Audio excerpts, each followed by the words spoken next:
할렐루야. 어두운 세상에 빛으로 임하셔서 어두움을 물리치시고 우리로 실족지 않고 빛 가운데로 걸어가게 하시는 주님을 찬양합니다. 오늘은 잃어버린 것을 찾아서 라는 제목으로 묵상 말씀을 나누겠습니다. 묵상 본문은 시편 43편 1절로 5절입니다. 하나님, 나를 변호하여 주십시오. 비정한 무리를 고발하는 내 송사를 변호하여 주십시오. 거짓을 일삼는 저 악한 사람들에게서 나를 구해 주십시오. 나의 요새이신 나의 하나님, 어찌하여 나를 버리셨습니까? 어찌하여 나는 원수에게 짓눌려 슬픔에 잠겨 있어야만 합니까? 주님의 빛과 주님의 진리를 나에게 보내주시오. 나의 길잡이가 되게 하시고 주님의 거룩한 산, 주님이 계시는 그 장막으로 나를 데려가게 해주십시오. 하나님, 그때 나는 하나님의 제단으로 나아가렵니다. 나를 크게 기쁘게 하시는 하나님께로 나아가렵니다. 하나님, 나의 하나님, 내가 기뻐하면서 수금가락에 맞추어 주님께 감사하렵니다. 내 영혼아, 어찌하여 그렇게도 낙심하며 어찌하여 그렇게도 괴로워하느냐? 하나님을 기다려라. 이제 내가 나의 구원자, 나의 하나님을 또다시 찬양하련다. 1999년 7월 16일 대서양에 경비행기 한 대가 추락했는데 이 비행기는 존 F 케네디 주니어가 조종하고 있던 것으로 알려졌고 그를 사랑했던 수많은 미국인들은 슬픔에 잠겼습니다. 수사관들은 사고의 원인이 공간, 방향, 감각 상실로 인한 사고라고 발표했습니다. 폭풍 속을 통과해야 하는 비행기 조종사는 앞이 전혀 보이지 않기 때문에 심지어 자신이 하늘을 향해 날고 있는지 아니면 거꾸로 바다로 돌진하고 있는지조차 분간할 수 없게 됩니다. 이럴 때 방향을 알려주는 내비게이션의 도움 없이는 사고를 명키 어렵습니다.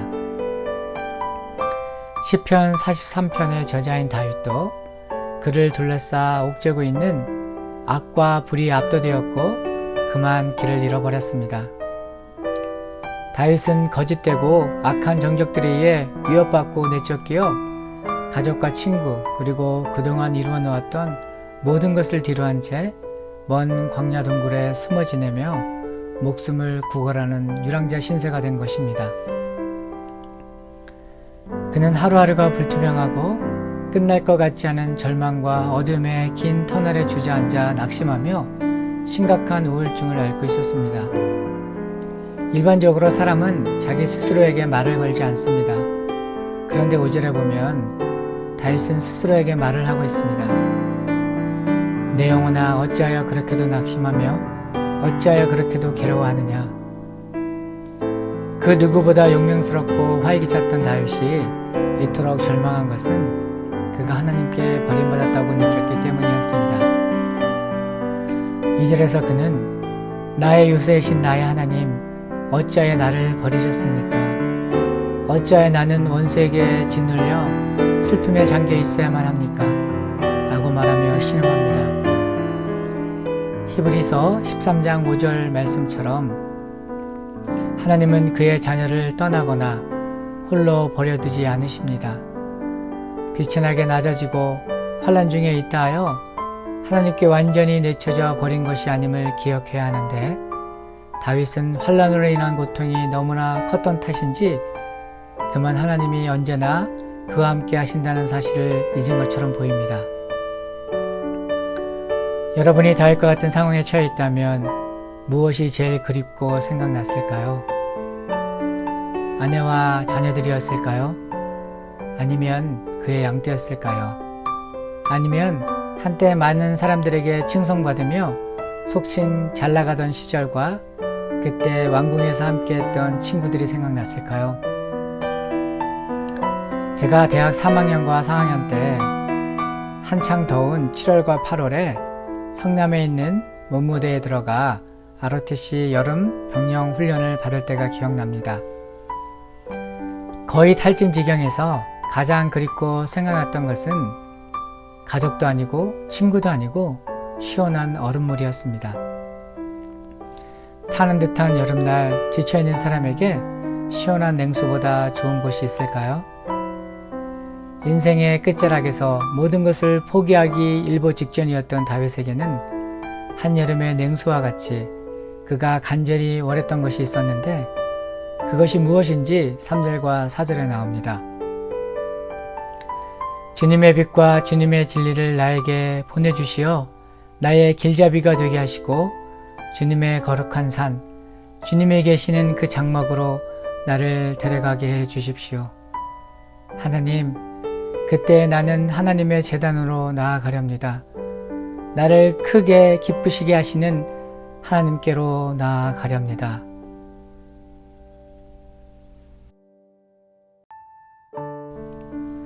그가 그리워하며 간절히 원했던 것은 다름 아닌 주님의 빛과 진리였습니다. 왜 그랬을까요? 유랑자 신세가 되어 떠들던 다윗이 낙심한 이유는 하나님께 나아갈 관문인 제단을 잃어버렸기 때문이었습니다. 정적을 피해 도망자 신세가 된 다윗이 낙심한 이유는 하나님이 계신 성전에 갈 수 없었기 때문이었습니다. 거짓되고 악한 자들에게 공격받은 다윗이 낙심한 이유는 하나님을 예배할 수 없었기 때문이었습니다.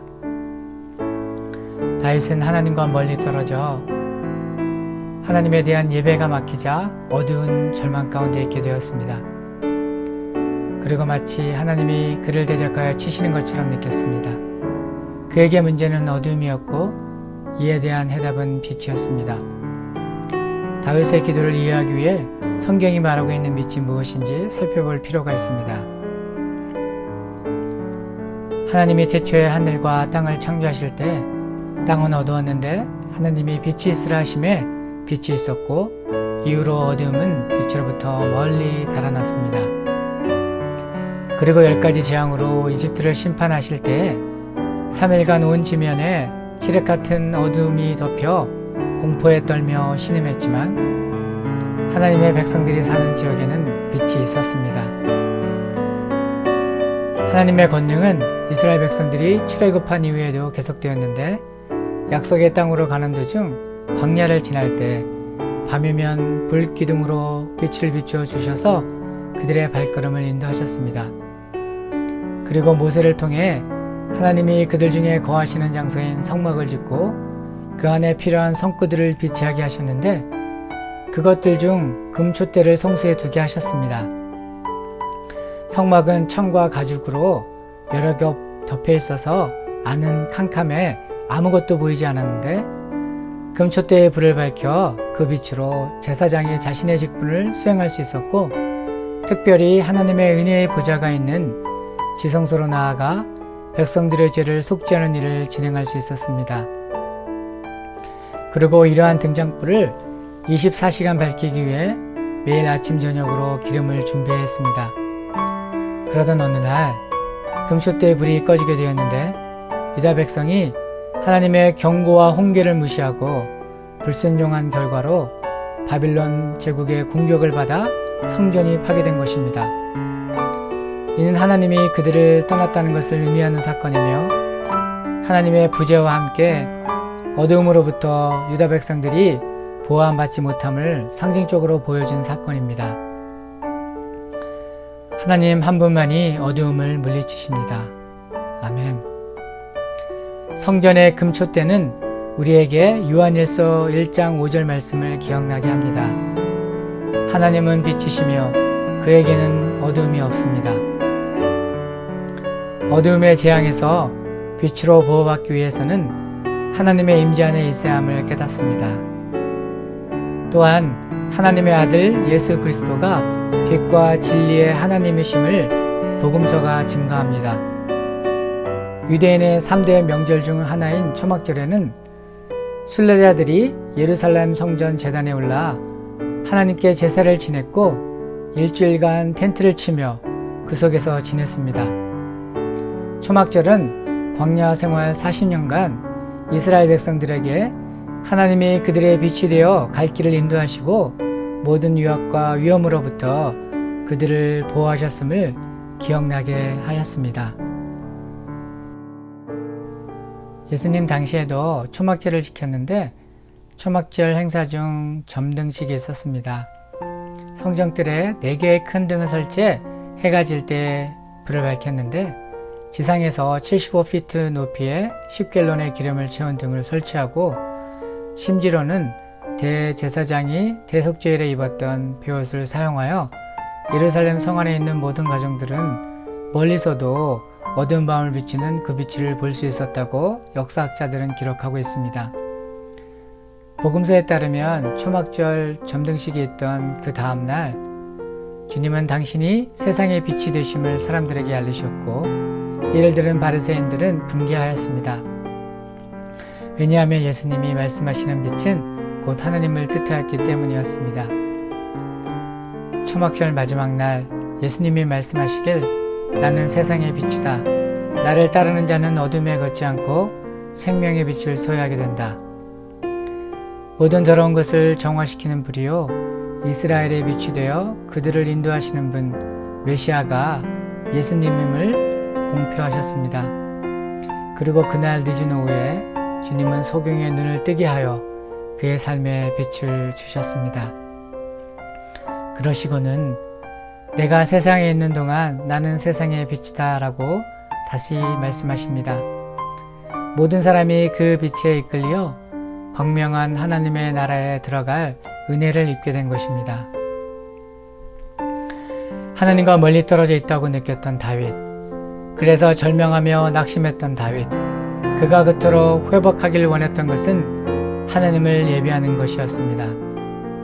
성전뜰 제단에서 속지 않은 피의 제사를 드리며 하나님과 화목하게 되고 자유롭게 주의 임재 가운데 들어가 그의 평강을 누리며 그의 영광과 아름다움을 높여 찬양하며 예배하는 것이었습니다.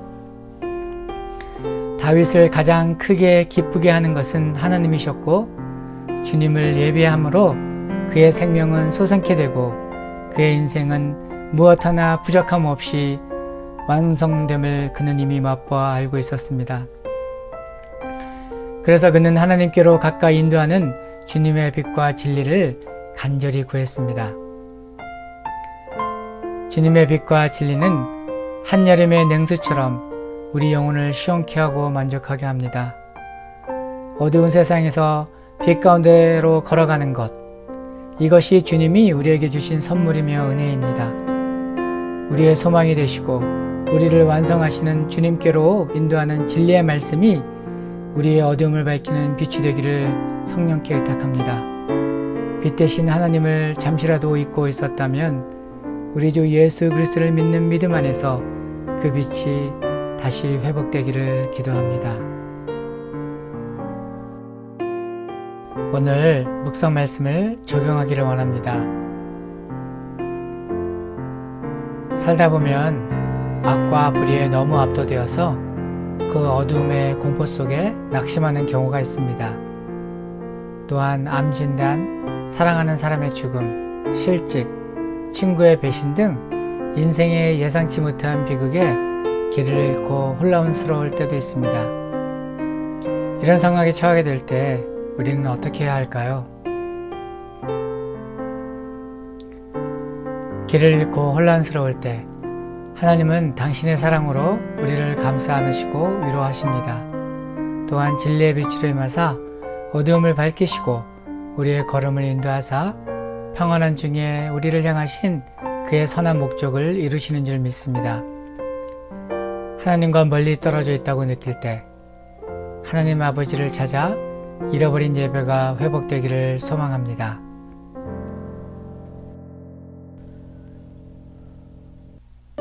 기도하겠습니다. 하나님 아버지, 자격 없는 우리를 자녀 삼으시고 주님의 영광에 참여하게 하심을 감사합니다. 하나님 아버지, 어두운 이 세상에서 우리가 길을 잃고 헤매지 않도록 홀로두지 마시며 한 걸음 한 걸음 내걸을 때마다 주의 말씀이 등불이 되어 그 길을 비춰 주시기를 바랍니다. 또한 기도하기는 늘 우리가 하나님의 얼굴을 대면하여 예배할 수 있도록 주님과 우리 사이에 걸림이 되는 그 어떤 것도 두지 않도록 인도하시며 주님의 명령을 따라 주의 길로 행함으로 더 이상 어두운 가운데 있는 자가 아니라 생명의 빛을 소유한 자로 살아가게 하시기를 원합니다. 예수님의 이름으로 기도합니다. 아멘.